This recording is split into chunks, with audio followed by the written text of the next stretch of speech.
Brooklyn Center is a city in transition as it recovers from the death of Daunte Wright while facing other challenges. As Delane Cleveland reports, one group is working to rebuild the city and is traveling to other parts of the country to get ideas.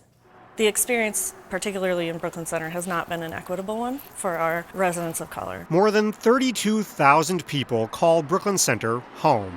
And for some of those residents, they'll tell you that the city has had its fair share of challenges. The door has not been wide open and welcome. People have landed here for various reasons, but they've not been welcome here. Julie Burke is part of a 40-person cohort called Emerging BC, a group on a mission to help build a better Brooklyn Center. How do you continue to attract what has become a more diverse population, and how do you make people who come here feel at home and want to stay? Because that's what makes a rich community, right?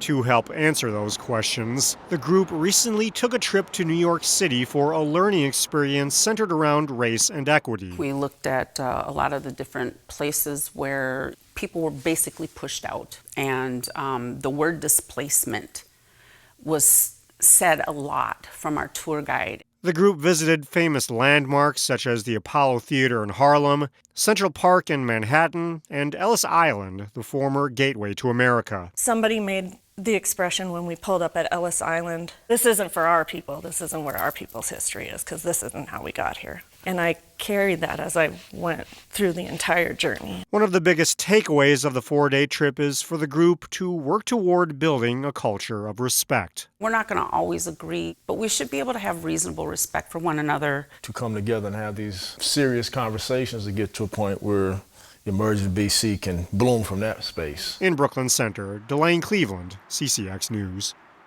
In addition to New York, the Emerging Brooklyn Center group also plans to visit Flint, Michigan and New Orleans.